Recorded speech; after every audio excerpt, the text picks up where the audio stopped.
नमस्कार दोस्तों, कैसे हैं आप सब। तो स्टार्ट करते हैं आज की वीडियो। देखते हैं 1 जून के करंट अफेयर्स। तो पहला आर्टिकल बोल रहा है कि Hindi journalism day is observed on 30 May. ठीक है। The first newspaper in Hindi language called Uddand Martand was taken out on 30 May 1826, published every Tuesday by Pandit Jugal Kishore Shukla.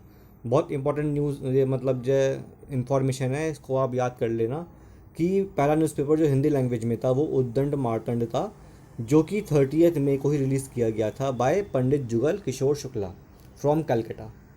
जो पहला न्यूज़पेपर है इंडिया का, that is Hicky's Bengal gazette. Hicky मतलब ब्रिटिशर्स थे, ब्रिटिशर्स थे, मतलब अंग्रेज थे वो।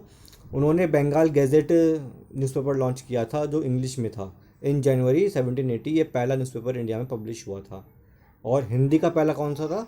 उद्दंड मार्तंड। ठीक है दोस्तों, चलिए next article is ministry of labour and employment has announced additional benefit for workers through ESIC and EPFO schemes to address the fear and anxiety of workers about well-being of their family members due to increase in incidences of death due to COVID-19। कोविड-19 की वजह से जो death हो रही है, तो उसको ध्यान में रखते हुए जो ESIC और EPFO के जो मेंबर्स हैं उनकी फैमिली के टेक केयर के लिए ministry of labour and employment कुछ बेनिफिट दे रही है।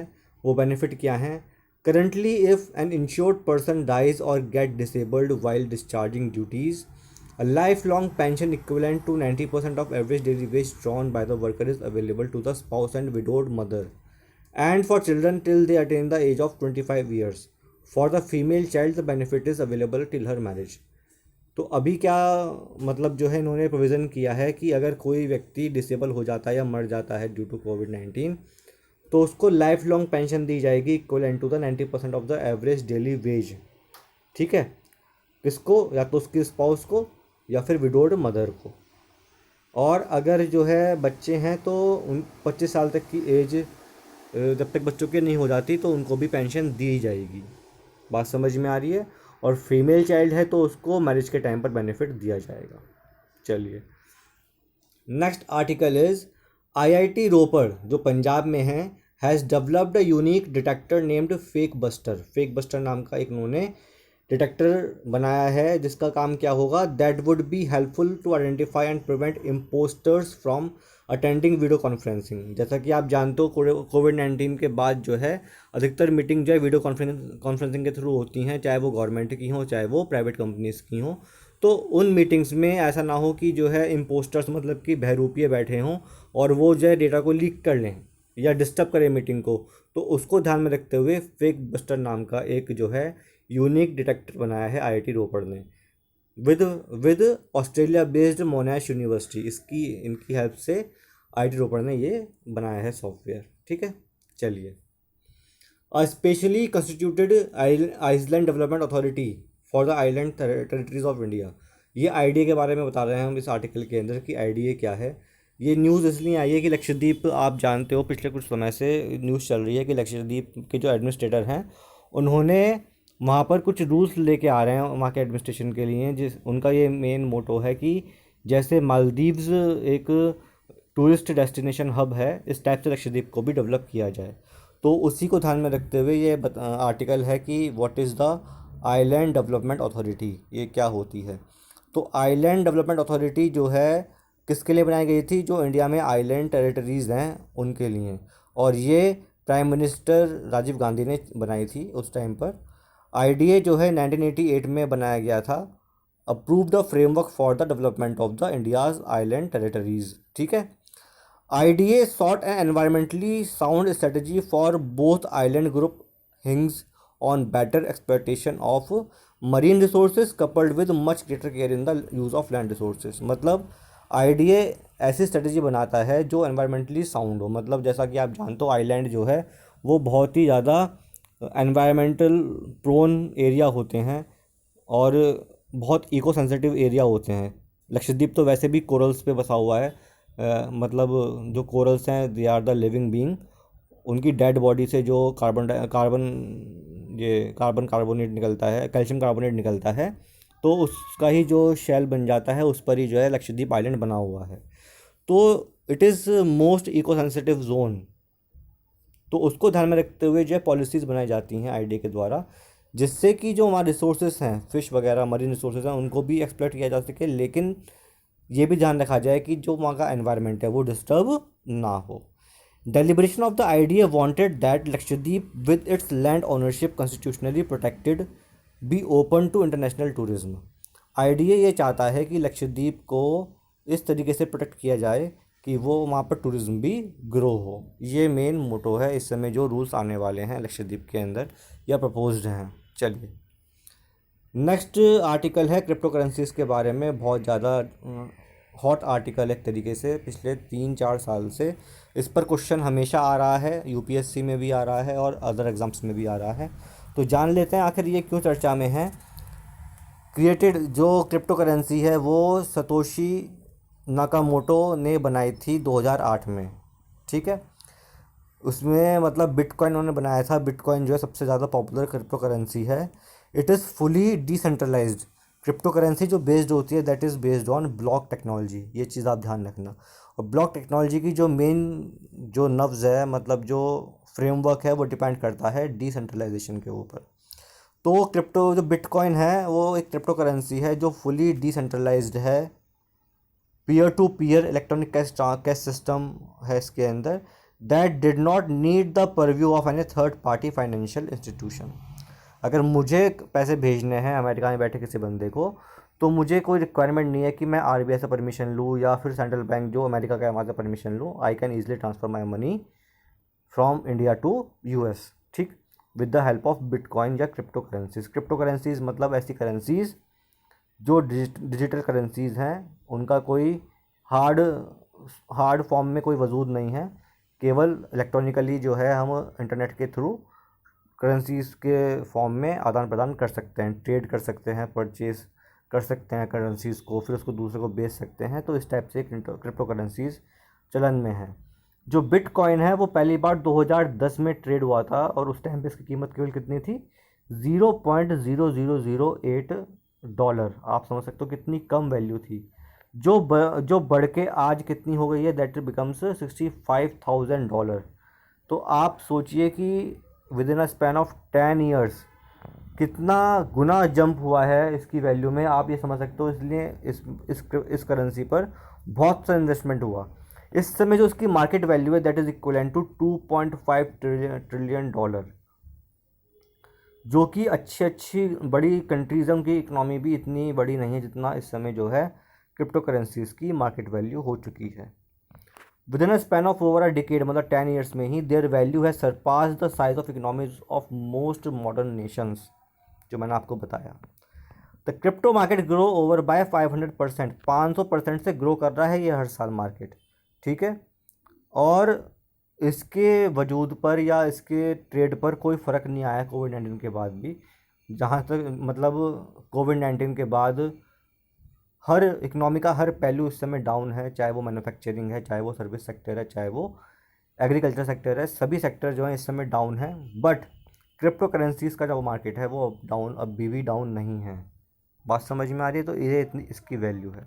चलिए नेक्स्ट आर्टिकल देखते हैं। ये है मानसून के बारे में। जैसा कि हम जानते हैं कि 1 जून को प्रपोज्ड है कि मानसून केरल में पहुंच जाएगा, लेकिन आईएमडी ने ये घोषणा करी है या फिर जो है ये प्रेडिक्ट किया है कि जो है वहाँ 2 दिन लेट आएगा मानसून।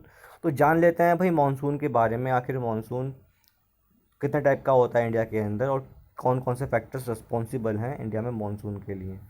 तो जैसा कि आप जानते हो इंडिया का शेप इस टाइप से है। तो एक तो होता है साउथ वेस्ट मानसून जो इधर से आता है, ठीक है, साउथ वेस्ट मानसून इधर से आता है। और एक होता है नॉर्थ ईस्ट मानसून जो ऊपर से नीचे की तरफ आता है। एक होता है नॉर्थ ईस्ट मानसून। तो हम दोनों के बारे में पढ़ेंगे और दोनों फैक्टर्स को जानेंगे।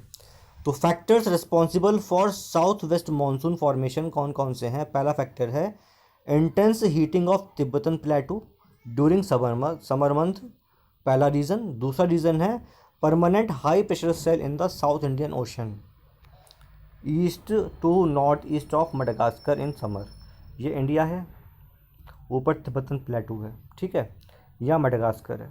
तो ये बोल रहे हैं कि जो है समर के दौरान क्या होता है, यहाँ पर बहुत इंटेंस हीटिंग हो जाती है जिससे कि यहाँ पर लो प्रेशर डेवलप हो जाता है ऊपर के साइड में। यहाँ पर जो है हाई प्रेशर है, मतलब कि यहाँ रीजन कोल्ड रहता है मेडागास्कर के पास, तो भाई यहाँ पर हाई है, यहाँ लो है, तो ऑब्वियस सी बात है हाई से लो की तरफ विंड चलेंगी। जब विंड चलेंगी तो जो है बीच में पड़ गया अरेबियन सी, तो अरेबियन सी या इंडियन ओशन से जो है वो पानी लेकर इंडिया में एंटर करेंगी, और वो पानी विद क्लाउड्स जो है बरसता है in the form of monsoon. आ रही है बात समझ में? चलिए नेक्स्ट देखते हैं factors that influence the onset of monsoon. Onset मतलब होता है कि जो कि कब एक्चुअली अराइव होगा, वो किस चीज़ पर डिपेंड करता है। तो दो फैक्टर तो ऊपर वाले हैं ही, उसके अलावा जो है सब ट्रॉपिकल जेट स्ट्रीम उस पर डिपेंड करता है, और ट्रॉपिकल ईस्टर्ली जेट स्ट्रीम जो कि अफ्रीका से आती हैं, अफ्रीकन ईस्टर्ली जेट उस पर भी डिपेंड करता है, ठीक है। इसके अलावा ITCZ inter tropical convergence zone, इन तीन बातों पे और डिपेंड करता है मॉनसून का ऑनसेट। बात समझ में? Next is factors that influence the intensity of south west monsoon, कि साउथ वेस्ट मानसून अच्छा होगा या ख़राब होगा, बारिश अच्छी होगी या नहीं होगी, ये मतलब ये चीज़ें किन बातों पे डिपेंड करती हैं वो देख लेते हैं। इट डिपेंड्स ऑन कि तिब्बत के ऊपर कितना स्ट्रेंथ का लो प्रेशर बना हुआ है, और साउथ इंडियन ओशन में कितने इंटेंस का हाई प्रेशर बना हुआ है। अगर सपोज़ साउथ इंडिया में जो हाई प्रेशर है वो उसकी इंटेंसिटी बहुत ज़्यादा है, और इधर भी लो प्रेशर जो है बहुत ज़्यादा इंटेंसिटी का बना हुआ है, तो हवाएं जो हैं बहुत स्पीड से अंदर आएंगी, ठीक है ना, उनकी जो इंटेंसिटी है बहुत ज़्यादा होगी और मानसून अच्छा रहेगा। बात समझ में आ रही है? नेक्स्ट कह रहा है it depends on the Somali jet streams, ठीक है। इसके अलावा Somali current, Somali jet streams जो हैं उसको हम बोलते हैं फाइन लिटर जेट भी, और सोमाली करंट को बोलते हैं हम फाइन लिटर करंट। सोमाली जो ये जेट स्ट्रीम है या सोमाली करंट जो है, अफ्रीका में एक रीजन है, सोमाली कंट्री है, वहाँ से ये करंट ये वेव्स निकलती हैं और टुवर्ड्स इंडिया जाती हैं, ठीक है। Indian ocean branch of Walker cell, Walker cell जो है उसका जो इंडियन ओशन का ब्रांच है उस पर भी डिपेंड करता है। ये चीज़ आप नेट पे देखना कि what is Walker cell, what is Hadley cell, what is Ferrel cell, ये बना हुआ है और ये बहुत डीप है, तो जब ज्योग्राफी पढ़ाएंगे तो हम डिस्कस करेंगे। लेकिन अगर आपको समझना है अच्छे से तो जो आप गूगल करिए, आपको मिल जाएगा, ठीक है। नेक्स्ट डिपेंड करता है इंडियन ओशन डाइपोल पर। डाइपोल वही चीज़ है भाई, यहाँ पर आपका हाई प्रेशर, यहाँ पे लो प्रेशर। जैसे हम जानते हैं ना कि जय भाई अगर मैग्नेट है तो उसके दो पोल होते हैं, एक पॉजिटिव और एक नेगेटिव, दोनों मिलाते हैं तो जय क्या बन जाता है, डाइपोल बन जाता है। सिमिलरली अगर मैग्नेट है तो एक तरफ नॉर्थ पोल एक तरफ साउथ पोल मिला दें तो क्या बनता है, डाइपोल बन जाता है। सिमिलरली एक तरफ हाई एक तरफ लो मिला दें तो क्या बन जाएगा, डाइपोल बन जाएगा। ये जो डाइपोल है इसको बोलते हैं हम इंडियन ओशन डाइपोल, ठीक है। चलिए, तो इन बातों पे डिपेंड करता है। ये तो हो गया साउथ वेस्ट मानसून की बात, जो कि जून में आता है और अराउंड सितंबर या अक्टूबर में निकल जाता है इंडिया से।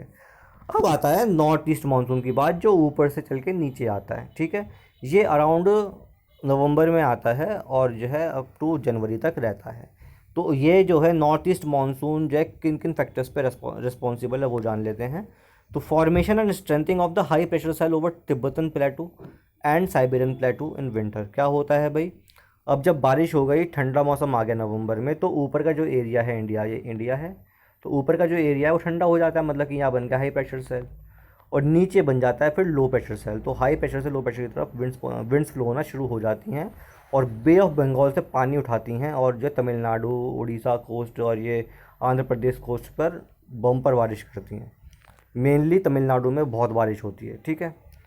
अब आता है दूसरा रीज़न है westward migration and subsequent weakening of high pressure cell in the southern Indian ocean. जो साउथ इंडियन ओशन है वहाँ पर जो है जो हाई प्रेशर सेल है उसका वीकनिंग होना। वही अगर साउथ इंडियन ओशन में हाई प्रेशर सेल वीक होगा, मतलब कि वहाँ पर लो प्रेशर क्रिएट होगा, तभी विंड्स फ्लो कर पाएंगी। और migration of ITCZ to the south of India, जब साउथ वेस्ट मानसून बनता है तो एक्चुअली क्या है, ITCZ जो होता है वो इक्वेटर पे होता है, ठीक है ना। लेकिन जब साउथ वेस्ट मानसून बनना होता है ना, तो ये जो ITCZ है वो इंडिया के इक्वेटर जहाँ पास होता है इसके नॉर्थ में शिफ्ट, ये सॉरी ट्रॉपिक ऑफ कैंसर पास होता है, तो ITCZ के नॉर्थ में शिफ्ट हो जाता है, मतलब कि गर्मी यहाँ बढ़ जाती है। और जब नॉर्थ ईस्ट मानसून आने वाला होता है तो ITCZ शिफ्ट होकर नीचे आ जाता है। जहाँ पर ITCZ होगा वहाँ पर समझ लो कि जो है लो प्रेशर होगा, जहाँ पर ITCZ होगा वहाँ मतलब कि लो प्रेशर होता है। ये चीज़ आप ध्यान रखें। तो ये अभी मैंने केवल जो बहुत ही छोटी छोटी बातें बताई हैं, छोटे कॉन्सेप्ट हैं, डिटेल में जो है हम पढ़ेंगे, ध्यान मतलब जो है परेशान ना होइए, लेकिन आपको इतना समझ में आ होगा ये टॉपिक किस चीज़ से रिलेटेड। चलिए अगला देखते हैं। Next article is bell of faith. Bell of faith scheme launch करी है केरला गवर्नमेंट ने। किन लोगों के लिए? जो सीनियर सिटीजन है उनके लिए लॉन्च की गई है। अभी ये स्कीम जो है केवल 250 घर जो है सिटी में उनके लिए लॉन्च की गई है। इसमें होगा क्या कि it is a safety project conceived under Kerala's community policing scheme. एक ये सेफ्टी प्रोजेक्ट है, इसकी हेल्प से जो सिटीजन्स होंगे, बुढ़े बुजुर्ग होंगे, वो घंटी या रिमोट कंट्रोल अलार्म होगा उसकी सहायता से जो है वो अलार्म बजाएंगे, और जो आसपास के नेबर्स हैं उनको अटेंशन मिलेगा, मतलब कि उनको जानकारी मिलेगी कि हाँ भाई जो घर के बुजुर्ग हैं वो खतरे में हैं और उनकी हेल्प की जाए। आ रही बात समझ में? इसलिए ये bell of faith scheme launch की गई है। नेक्स्ट आर्टिकल है कि पीएम केयर्स फंड से जो है एक स्कीम लॉन्च की है, that is a children empowerment of Covid affected children. जो कोविड-19 से जिनके पेरेंट्स नहीं रहे हैं, फैमिली में प्रॉब्लम आ गई है, तो उन बच्चों की हेल्प के लिए पीएम केयर्स फंड से स्कीम लॉन्च की गई है। इसमें जो एलिजिबिलिटी है वो क्या है कि all childrens who have lost both parents और सर्वाइविंग पेरेंट और legal guardian adoptive parents due to कोविड-19 will be supported under the scheme. ऐसे बच्चे जिनके दोनों पेरेंट्स नहीं रहे हैं, या कोई पेरेंट नहीं रहा है जो कि ब्रेड अर्नर है, या फिर लीगल गार्जियन किसी ने गोद ले रखा है बच्चों को, तो उनको जो है इस स्कीम के तहत लाभ मिलेगा। इसके फीचर्स देख लेते हैं। हर बच्चे का जो है 10 लाख का जो है एफडी कराया जाएगा, जो उसको 18 साल की उम्र के बाद दिया जाएगा। इसके अलावा जो बच्चे 10 साल से उम्र के छोटे हैं उनको जो है नियरेस्ट केंद्रीय विद्यालय या किसी भी प्राइवेट स्कूल में एडमिशन दिलाया जाएगा एज अ डे स्कॉलर। ठीक है, उसकी खर्चा जो पूरा सरकार वहन करेगी। और अगर बच्चे की उम्र जो 10 साल से ऊपर है तो उसको जो है केंद्रीय विद्यालय या किसी भी जो है जो रेजिडेंशियल स्कूल हैं गवर्नमेंट के, जैसे नवोदय, सैनिक विद्यालय, वहाँ पर एडमिशन दिलाया जाएगा और वहाँ पर उसकी पढ़ाई पूरी कराई जाएगी। इसके अलावा भी जो है अगर उनको आगे पढ़ना है तो उनको एजुकेशन लोन दिया जाएगा और उनकी पढ़ाई आगे कंटिन्यू की जाएगी। ये सब दोस्तों क्यों हो रहा है? जिससे कि जैसे जो बच्चे अब अनाथ हो जाएंगे ना, वो ह्यूमन ट्रैफिकिंग का शिकार ना हो जाएं। भाई इस समय जो है ऐसे ग्रुप भी एक्टिव हो चुके हैं। ठीक, हमारे कंट्री में, हर कंट्री में जो है बहुत से इवल ग्रुप्स घूमते हैं। उनसे बचने के लिए उन जो बच्चे हमारे हैं, मासूम बच्चे हैं, उनका फ्यूचर ख़राब ना हो जाए, तो गवर्नमेंट, हर गवर्नमेंट चाहे स्टेट है चाहे सेंट्रल है, वो ऐसी स्कीम्स लेके आ रही है। और यही हमारे देश की खूबी है कि हमारे देश में फेडरलिज्म है। स्टेट अपना काम करती है, सेंटर अपना काम करती है, और दोनों ही अच्छा काम करते हैं लोगों के वेलफेयर के लिए। इसके अलावा, इन सब के अलावा भी जो है आयुष्मान भारत के तहत जो है 5 लाख का जो है उनको हेल्थ इंश्योरेंस दिया जाएगा। कोई बीमारी अगर होती है, कोई मतलब जो है इलाज वगैरह है, तो वो भी फ्री में होगा अंडर आयुष्मान भारत स्कीम। ठीक है दोस्तों, चलिए नेक्स्ट आर्टिकल देखते हैं। Mahindra Das was tagged as D voter in 2015। ठीक है, and later declared a foreigner in a one side decision by a foreign tribunal. तो यहाँ पे हमें जो समझना है, that is what is D voter, what is foreign tribunal, ये हमें समझना है यहाँ पर। महिंद्रा दास के ऊपर ये आर्टिकल है कि उनको जो है 2015 में डी वोटर डिक्लेयर किया गया था और उसके बाद उनको फॉरनर मान लिया गया था। तो डी वोटर क्या होता है उसका देख लेते हैं। तो डी वोटर की फुल फॉर्म है डाउटफुल वोटर। इसका मतलब है those person whose citizenship was doubtful और was under dispute were categorized as D voter during the preparation of National Register of Citizens in Assam। जब एनआरसी चल रहा था असम में, तो उस टाइम पर जो वोटर्स डाउटफुल दिखाई दिए, ठीक है, तो उनको बोल देगा कि जय ये डी वोटर्स हैं। उसके बाद जब वो भाई जब डी वोटर्स की लिस्ट में डाल दिया, वो जाके गए ट्रिब्यूनल के अंदर, दैट इज़ फॉरेन ट्रिब्यूनल। वहाँ पर जब उनकी आइडेंटिटी चेक की गई, अगर वो फिर भी फेक दिखाई दिए, वो प्रूफ नहीं कर पाए कि we are the citizens of Assam state या फिर सिटीजन ऑफ इंडिया, तो उनको जो है एज अ फॉरेनर डिक्लेयर कर दिया गया। अब जो है फॉरेनर डिक्लेयर करने की जो पावर है ये किसके पास है? It is with foreigners tribunal. अब ये क्या है? The foreigner tribunal are set up under the foreigner tribunal order 1964 में ये ऑर्डर आया था। इसके तहत जो है ये ट्रिब्यूनल का गठन होता है। ये क्वाजी जुडिशल बॉडीज़ हैं जो ये डिटरमाइन करती हैं कि जो पर्सन है जो रह रहा है देश के अंदर, क्या वो इलीगली रह रहा है या वो फॉरेनर है या नहीं है। इस चीज़ को ये देखती हैं।